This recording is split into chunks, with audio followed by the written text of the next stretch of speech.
A very warm welcome to the Compassionate Couch. I'm Mashtadi Olamwaera, and with me is Melvin Makichi. Melvin, how you became a radio presenter, that's one thing that has always been on my mind all the time. I'm like, how did this person become Melvin? Okay. Yes, Melvin, welcome to the Compassionate Couch. Oh, thank you so much for having me.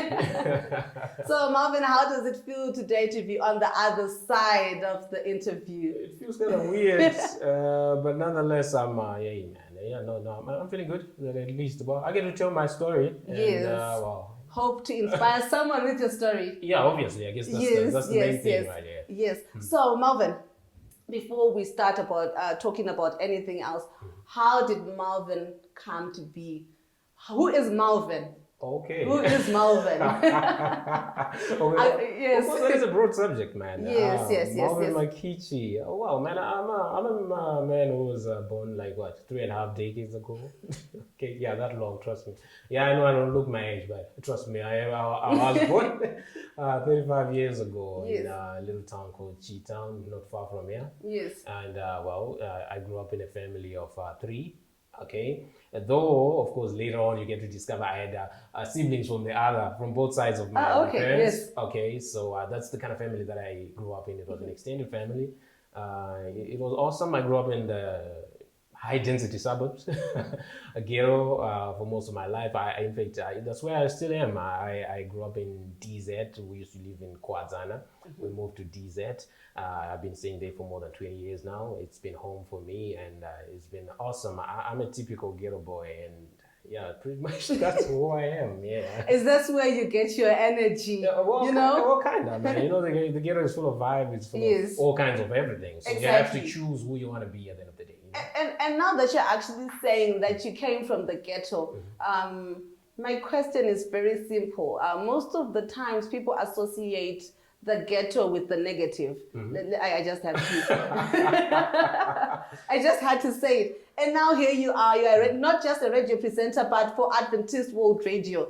It's not just a radio station. And so now I'm thinking to myself, how did this ghetto boy do it? Because you're coming from a family, where are you in the genogram? Yes, right. In your family, where are you exactly? No, I'm the firstborn of 3. Okay. You see, so you know how it is when you're firstborn, you've got people looking after you. And usually you find it a bit tough because there is nobody to copy and stuff like that. Yes, you're dealing with your parents directly, Yes. That's the whole thing. So deputy parents. Yeah, so to say. So I'm the firstborn, and then I've got 2 younger sisters. Yes. Rumbi, she's not married, and then my little sister, Kuzi, she's still at home. So that's pretty much us, yeah. Okay, and you are mentioning Kuzi and Rumbi, yes, exactly. But I didn't hear you mentioning your parents. Oh, my parents. All right. Apparently my parents are both late. That's the thing. My dad passed on in 2001, and then my mom went on to pass away later on in 2004. Okay. So that's pretty much me. So I ended up living most of my life, with me and my sisters. You see, that was the dynamic mostly. I think I've lived most of my life with these guys. Yes. Just the 3 of us. So now my question comes, 2001, 2004, how old were you then? 2001, I was still in high school. I think I was in form 2, I think. I was still young when my dad died. Yes. Okay, I was still young, just into high school and stuff like that. And then my mom went on to pass away just after I finished off my O levels. Okay, so that was the thing, yeah. Yes, so now my question is, I remember around the times 2001, 2004, was there any significant financial burden that you could see on you and your family, or you and your sisters? Because now I think maybe you can give us a difference between the 3 scenarios. You have a scenario where both your parents are there, right? You have a scenario where one parent is late, and then you have a scenario where both are now late. How did you go through it? Were there any remarkable or points that you can actually say, these are the strides, these are the problems or challenges that I noticed maybe that my mom faced or that we faced, you and Rumbi, or you, it's Faith. Kudzi. I don't know why I love Faith. Oh, wow. It's Kudzi, yes. So you and Kudzi would have faced Well, apparently that was a very difficult time for our family. Let me say, at the turn of the century, Yeah, I can my imagine. dad was self-employed. So when he wasn't feeling well now, his business suffered.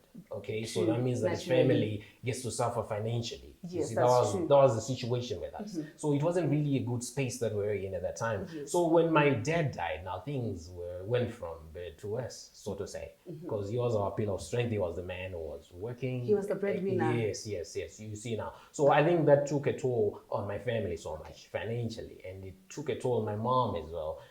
She had to, find a way to try to, cope. You know how it is. So when she finally died in 2004, now things were, the economy generally was taking a downturn. Yes, in, yes, yes, in yes. Zim, and things were, hey man, things were out of this world. Yeah, that's- And came 2004, 2005 came the tsunami, Marambachina, Yeah, yeah. I remember my mom had passed away, and then we lost some of our rooms that were in our house. We had to take them down as per government request. You know how it was. So that means another financial, what you call it, stream had died down. You see, that was crazy. That was 2004, 5, thereabout. And then going now, as we went on with our decade up until 2008, there was a huge economical meltdown in the country. You can imagine. I do not have parents at that time. It was tough for people who had both parents. That's true. What more for some of us who didn't have parents? It was a crazy time. It was, it was unspeakable, you see. But somehow, miraculously, we managed to survive that, you see. And I always say, if I've managed to survive all that, then I guess maybe I can survive anything. Did you have maybe particular people that you'd say, your extended family, your relatives who were there for you, or was it just you and your sisters, Kudzi? Okay, I know I must take one mention. My brother, okay, I usually don't even like to say half brother. He is my brother, okay. You see, he helps me. He helped us like come to. In fact, he was with us all the way ever since. Even when my dad was still alive, he was always that go-to person for us. So even when my parents died, when our mom died, he was still there for us. Okay, he wasn't really like a rich person or anything like that. He was out there in Botswana. He had made the great stride, going to the diaspora, trying to look for something, work and everything, because the economy here wasn't good. He wasn't really having like all the financial muscle he could ask for, but nonetheless, he would take the little that he had to take care of us. You see, so that's the kind of, let me say, that's the person that I can really say stood out for us. As people who were now not having parents around. You see, so having him around was sort of like a comfort, because at least we knew that every other time we would have a problem, he was our go-to person. Of course, there were times when he could be straying things, he might not. Sometimes he could not give us what we wanted exactly what we wanted, but somehow we'd always try to come through, be it school fees, be it food, money, and stuff like that. You see, so he was sort of like my pillar. He still is, actually. Honestly, I look up to him, man. So that's the thing. Then also, of course, I had. I think, let me say, I was blessed enough also to have good friends around. Yes, I actually wanted to ask. That how you then got around it, because usually when you lose your parents, and I can say you use your economic prowess. Yes. Sometimes, as they say, when days are dark, friends are few. Yes. For you, was it the same situation? I think I was blessed. I was very, very good friends. I remember my friends, the Peary brothers, Alfred, Arnold, and the young one, Armstrong. These guys were my sort of like family, actually. Every other time we'll be hanging around together. If I was at their house or at my house, these guys pretty much saw me through all the turbulence that I went through. You see, so we're together. Of course, I had also other guys, Lani, Chris. These are like a bunch of people that I hung around with most of the time. You see, so these guys would always be there most of the time. My mentor, Fads, wow. You see, so I had a good bunch of friends. All these guys are Adventists. Okay, so in fact, by hanging around with them, that's how I actually got to be an Adventist, because my family was an Adventist. Oh, I actually wanted to ask when you're saying that they're all Adventists. Yeah. So you became Adventist after both your parents passed away, or? Yes, yes. Oh, okay, yes, yes. That's exactly that. What happened. So I would always be with my friends most of the time, and I think it's always good to have people who impact you positively. Yes, that's true. Because it was easy for me to lose myself in the ghetto or just being reckless because I don't have parents. But because I'm surrounded by people who were sober-minded, Exactly. that got me to be to remain in that positive mindset, so to say, Yes. and continue to look at life from a positive light despite the trouble that was surrounding me. So basically what you're trying to say is the AY Legion of Honor is correct when it says the choice of associates Exactly, yeah, that you that's very choose to have actually then leads to who you are right now. That is very true. That is very Oh, very okay. So I actually wanted to ask, so before, were you a religious, did you go to any church before the Advent? Before the whole Advent thing. Well, Yes. let me say, we used to go to Presbyterian church when I was very young. I think when I was around, before I even went to school, actually, with my mom. Yes. Okay, Presbyterian, I have to remember, we got baptized there. But then my mom now started working with my dad. You see, like my dad was self-employed. So these guys would work like 24/7, you see. So there was no time for church for a greater part of my childhood. Exactly. And then my mom became a Matsmai later on as I was around, I think I was around grade 7, Form 1 there about. Which I didn't really fancy because I had grown up, but she would go, and she died in Matsmai, so to say. I don't know if I can put it that way. Yeah, the only time I'd go there was when they would do those night services, when they would sleep when there's a fire and stuff. I just wanted the adventure, and I'd go there. Okay. But I was never really in sync, which made my mom a little worried because she wanted me to come, but I would always resist, and she was a little bitter with me as far as that was concerned because I wasn't really feeling the vibe.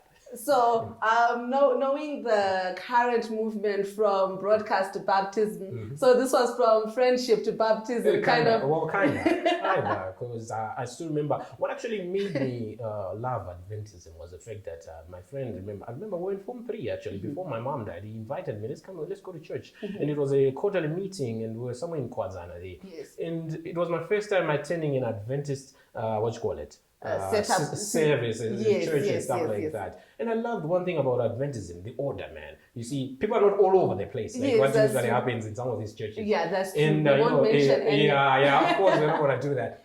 So the order, the chilled environment, the songs are so serene and stuff like that. Yes, that's true. People are calm. They get to stand up once in a while, and then they sit down. They sing. The only one guy is preaching. I love the order. I love it felt like home, so to say. The first time I was there, I'm like, wow, this is different. You tend to understand what is happening. It's not just disorganized movement. If you come back the next time, you definitely know that after this you're gonna sing "Hear Our Prayer, O Lord." Exactly. So it's a wonderful scenario. I think it suits those who are sober-minded usually. Those who don't want a lot of noise during worship and stuff like that. I think that's what Adventism does to you. Actually, yes. I actually wanted to ask when you then talked about friendship as well in Adventist circles, right? My question then comes in to say, let's just assume, right? I'm just assuming that you had other people that were around, right, around you at that time, that you might have chosen to say, okay, fine. I have friends who are not Adventists, maybe who are doing drugs. Was there ever a time where you had been exposed to maybe, let's say, drugs, smoking, substance abuse, or stuff like that? Let me say no, because usually, I think the time that we grew up in the ghetto, things were a bit different than the way they are now. You see, the issues of drugs and smoking and alcohol were not that common. I don't know, at least in my world. Okay, yeah, people were doing it, but at a very lesser scale. Okay, yes. People were more sober-minded, if I put it, let me say it's 20 years ago than what they are now. Yes. So the issues of drugs and stuff, I think what was more common was people wanted to explore the whole things of clubs and stuff like that. We'd hear, some of our peers in high school, they want to go to town, they go to club A, club B, and stuff like that. And that was the most common thing. Okay, but for us now, I think what also helped us was the poverty, because we were not so exposed to some of these things. We couldn't afford to come to town and go to these other fancy places, so we just had to stick to what we had, you see. And I think church proved to be our playing ground most of the time, because we'll always be at church, and that's how I loved, hanging around with my friends mostly. Oh, okay. So now that you're saying, were these friends from school, or were they from the neighborhood? Yes. Let me say both, because this dude, let me say, the person who introduced me to Adventism was my friend Alfred. He was an Adventist, but we had gone to the same primary school, and then we were in the same class in high school. Okay, so that's how we got to be very, very close friends. Okay, so he's the man who sort of like introduced me to Adventism. So we would hang around at school and at home. You see, that was the thing with me and him. And the good thing is, let's just say he was someone who was placed in your path to more or less create who you are now. Yeah, I think I cannot talk of my story without mentioning his name, because he sort of like played that pivotal role. Like even though we were still kids, it wasn't sort of like intentional type of thing, but somehow I think God used him because he was from an Adventist family. Okay, so of course sometimes I'll see him on the weekends. He's dressed in green and a white shirt. He's doing Pathfinders. I'm like, and he's smart. And I'm like, dude, what's happening? Okay, I'm not going for Pathfinders and stuff like that. So that's the thing. And he loved music, and sometimes they would always. And he's the guy who introduced me to a cappella and all those things. Okay, so can you sing? Yeah, I can sing. Okay. Yeah, I was actually part of the group Redeemed Family at one time. Yeah, oh, serious? So, I'm quite a good singer. I'm not that good, but yeah, trust me, at least good enough to sing for a group. Okay, can you do like a little sample? Like, please, not now. Not now, okay? Okay. So now that we've looked at your I actually wanted to ask a bit more, but I didn't want to pry. Okay. You know the danger of asking someone questions. You don't want to pry or to seem as if you are digging too deep into someone's life. Yes. But I actually wanted to ask, in terms of your extended family, because we are saying that your older brother is not extended. That is your brother. He was there. Yes. How supportive were they?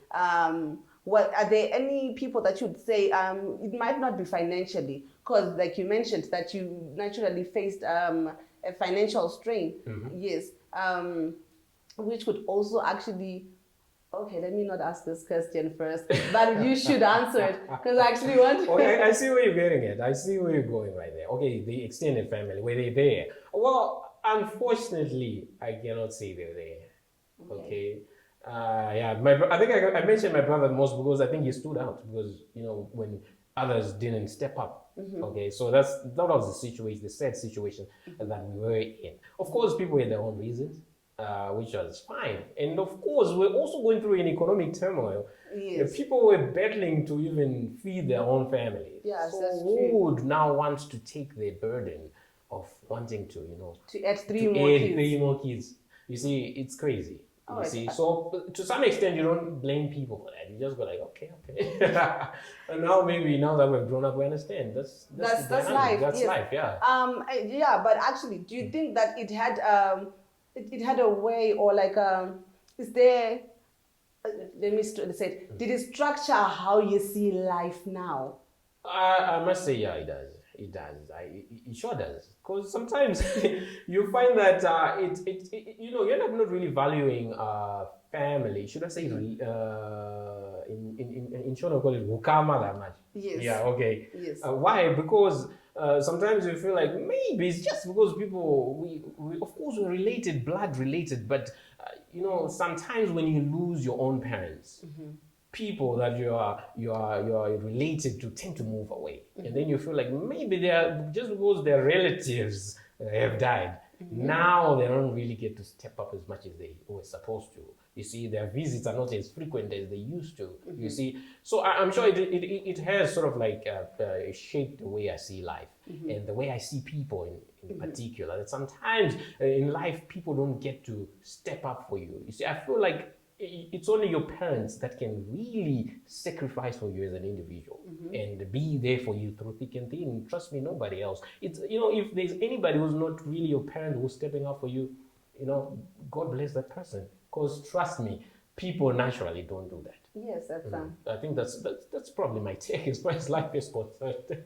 Yeah. So do you think if things had been different, or let me just say, let me phrase it this way. How would you have wanted the situation to have, obviously you wouldn't have wanted to lose both your parents, but how did you see yourself? What advice would you give to someone? We're not saying you want financial help from relatives, right? How would you want relatives to relate to someone who's lost a parent? How would you want them to relate to the relations that you had? How would you propose? Do you think this was common in other people who had a similar situation with you? Well, I think it's pretty common because you get to hear a lot of our Zimbabwean stories.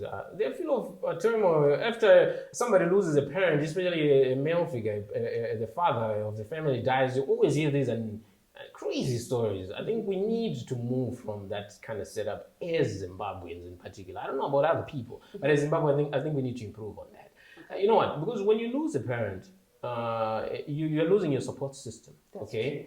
And when you lose your support system, let's say for me, for instance, I was 17 years old. This is the time that I'm graduating from childhood to adulthood. Yes, this is the time that you're bridging. And this is the time that you need your parents the most.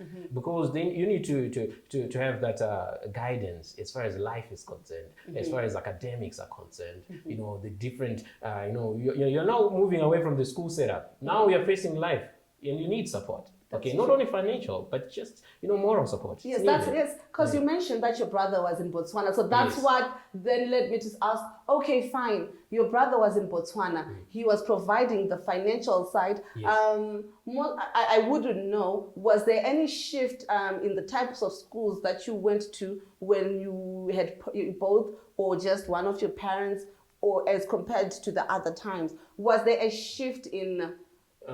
Actually, what happened was like, I when my mom died, I just finished my O levels. Okay, so the thing is, my mom was like, I know, you know what, because I didn't come out really well in my O levels. Like, you know what, I need to take you back to school, but right now I'm not really having money. Okay, so let's just wait up until the, it's check out how the year goes, and if I've got some money, I'll get you back in school. So unfortunately, that's the year that she died. You see, so what I had to do was like, I had to later on, I had to sort of like, that thing where you write exams whilst you're reading at home and stuff like that. That's what I had to resort to because I could not afford to go back to school.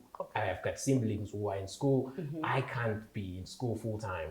You see, I had to take up jobs. I remember I was a carpet assistant immediately after my mom died. I did carpentry for some time, you see. And then later on, when things were a little bit better, I could afford to take I could afford to take myself to A level. I had to take myself to A level, and then I saw myself through the 2 years of A level. But I couldn't get myself into college, you see, despite the fact that I had some good points. Why? Because, the finances. All right. So that was the situation school-wise, you see. So it gets difficult when you're actually not really having that financial backup that you need, that I could have had if my parents were around, or maybe some relative who was very, someone who was caring enough to take me through it. So it made my journey a little difficult, academics-wise.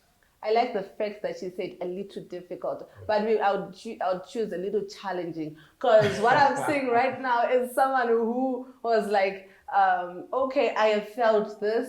I now need to go through to O level. And sometimes I feel like it's a story of resilience. It's a story of perseverance. You can't just teach yourself stuff that you presumably felt previously. Yes. And now you are going back, because now teaching yourself is harder than being taught with someone. Sure. Because usually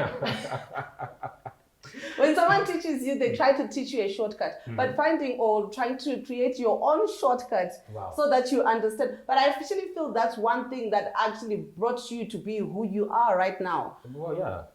Because now you can create a whole, I want to say it in this way, you create something out of nothing, or out of, you just see that I have raw materials here. What can I do? I feel there's a book that I once read on, it was David and Goliath, right? It was giving a summary of David and Goliath and trying to say the challenges that you face, right? It was a story about this other gentleman. They're saying that the challenges that you face right now made it easier for the person to then persevere.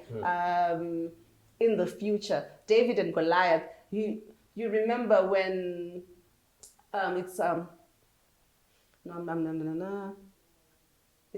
it's 2 Samuel, chapter 7, verse 17, if I'm not mistaken. I just know it's verse 17 to 35. Okay. That's the story where David is anointed by Samuel. I don't know why I kept wanting to say Solomon, the son of... I was like, you know what? Just keep quiet before you speak heresy. But yes, but that's not where the story is. The story is, or it lies where we have David being with the sheep, David killing the lion, David killing the bear, and then now he comes in life and he is likening Goliath to a bear. Sure. He is likening Goliath to a lion. Yes. So that is what I can see from your story, that you're now likening your life to say, okay, fine, this challenge here is not as big as the challenge that I faced. That I've gone through, yes. Yes, exactly. So that I've gone through in life, and it has given you that certain resilience. And it has, you remember, we have always been talking about pathways and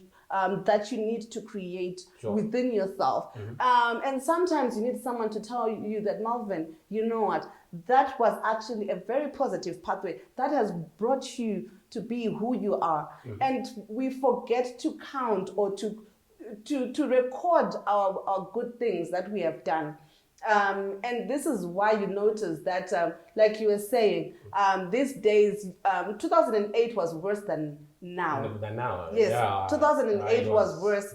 But you then notice that the rate of suicide was not as high as the rate of suicide that we have right now. Right now, yes. It's because sometimes we forget to understand or to realize that we have things that are nice that are going on in our lives.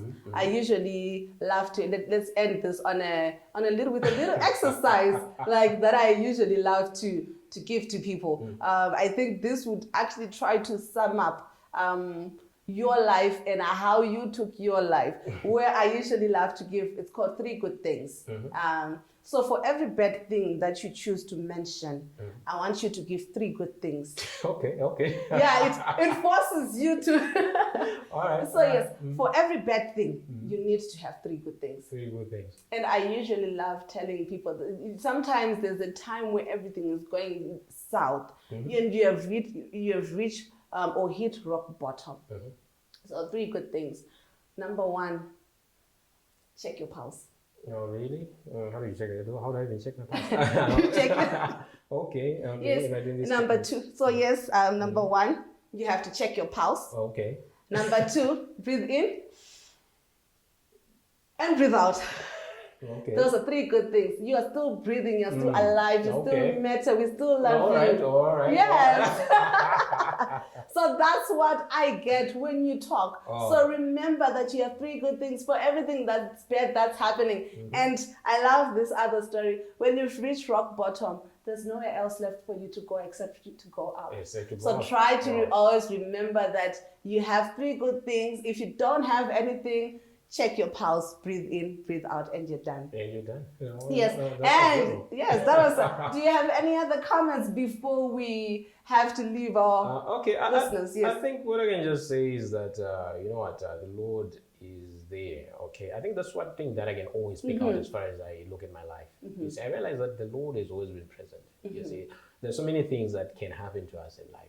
But they say that if the Lord is for us, who can be against us? That's true. Yes. So I guess let's just try to have faith in the Lord. And I always feel like it's not because I'm saying this, because I'm saying I'm a prayer warrior. I always tell my friends, guys, I'm not a prayer warrior. Okay. I'm not like I'm the greatest Adventist of all time. No. Okay.